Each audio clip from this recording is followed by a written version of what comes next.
Hi, Gene Burnett from geneburnett.com. I've got a little practice tip, health tip, life tip. Could apply to all kinds of stuff in life. It's something so simple and yet very difficult sometimes for all of us. This tip has a light side and it has a dark side.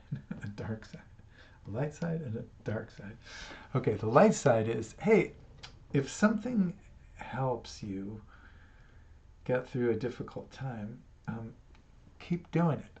If something helps your health or makes you feel better, keep doing it. If you get sick or injured and in your recovery you discover or are prescribed some kind of action or exercise that helps you heal or feel better, or both, don't stop doing that thing when you feel better. Build it in some way into your daily or weekly routine and keep doing it. When you're sick or injured, it's not always, but often in an area of vulnerability, often a chronic or soon to be chronic one. So developing, deliberately reinforcing that vulnerable area, strengthening is a great way to prevent or maximize the effects of illness going forward. If your back goes out and you find an injury helps you heal and feel better, don't stop doing the exercise like it was a temporary band-aid. Keep on doing it for the rest of your life. I mean, this is a message of most injuries. This area is weak. Find a way to strengthen it, and then don't stop doing that.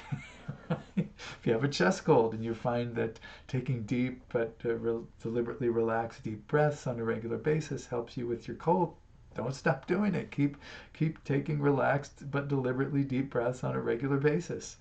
If you pull a muscle and in your recovery you're given a stretch or exercise that helps you recover, keep doing it after you recover. Maybe not as often or at the same level of intensity or reps, but keep doing it. Keep touching base with that capacity.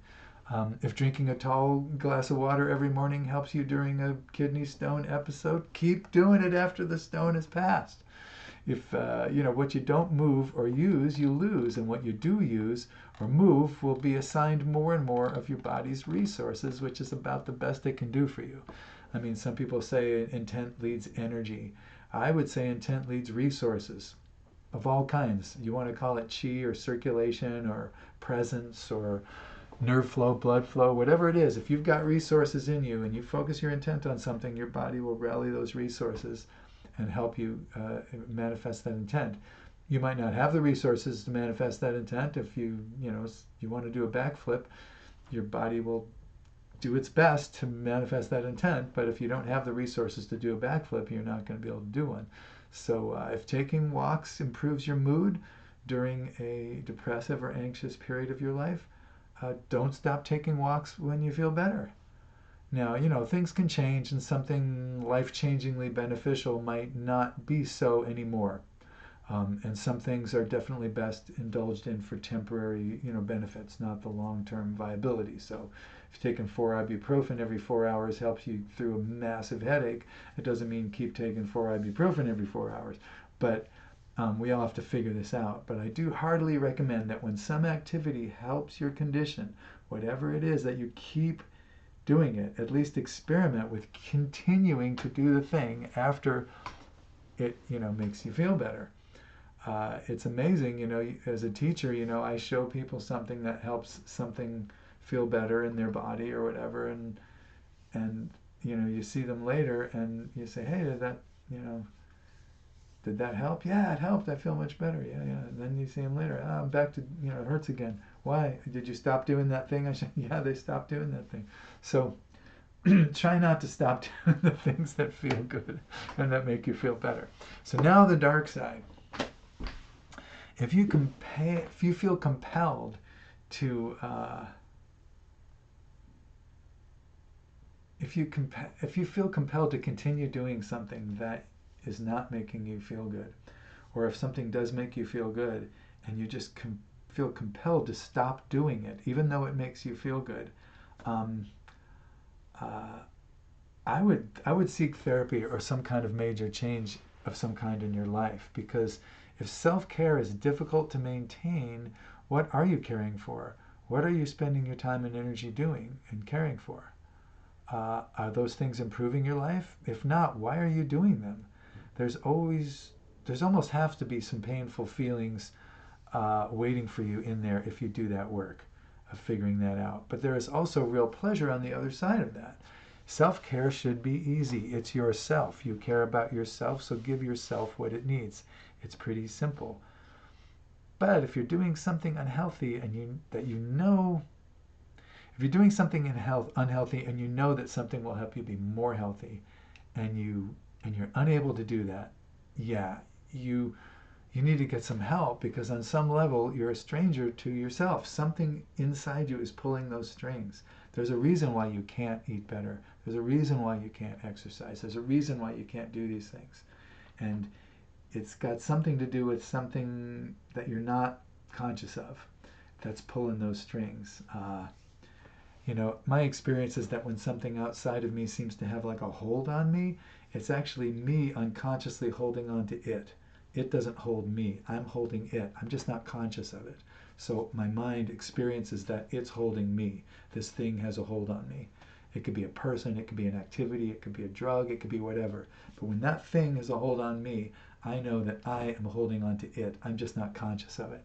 It feels like it's some other, some entity, but it's not. It's me. And when I can figure out what I'm holding on to, usually a painful, uncomfortable experience, and then begin to let that go, it has less hold on me, and I become more the driver than the passenger in that relationship.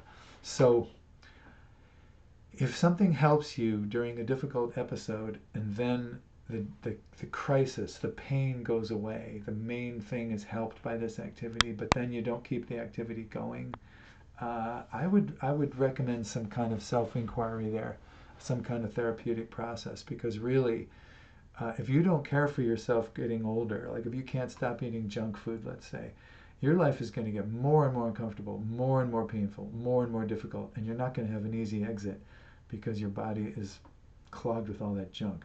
So figure that out. Figure out why. Why can't you do the thing that's good for you? Why can't you do the thing that you know is good for you? It's not even expensive. It's not hard. It might be just stretching in the morning. Why don't you stretch? Why can't you stretch? There are other things that are more important. Well, think about it. Is it really more important? Especially as you get older. Is self-care less important than catching up on a TV show? Less important than whatever your poison is? So anyway, that's the dark side, because the light side is the easy part. Hey, if it feels good and it makes you feel better, keep doing that. Like the old joke, Doc, it hurts when I do this. And the doc says, don't do that. Well, it feels good when I do this. Do that. It feels good when I stretch. It feels good when I do these things. So, that's the light side. Yeah, do it.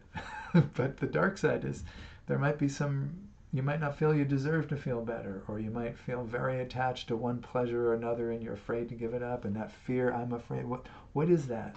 There are people who can help you figure that out, and hopefully you'll find one, because the more that you can direct your attention to simple health positive practices and your body actually do them and you feel like doing them, the better life's going to be.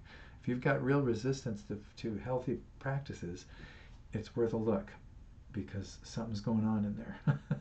Self-care should not be hard. Okay, so it's both kind of light and humorous, but it's also dark and gnarly, because there's gnarly reasons why perhaps that you don't care for yourself. So if it feels good, keep doing it. That's my advice today. Good luck with your practice, and good luck with everything, man. Luck never hurts.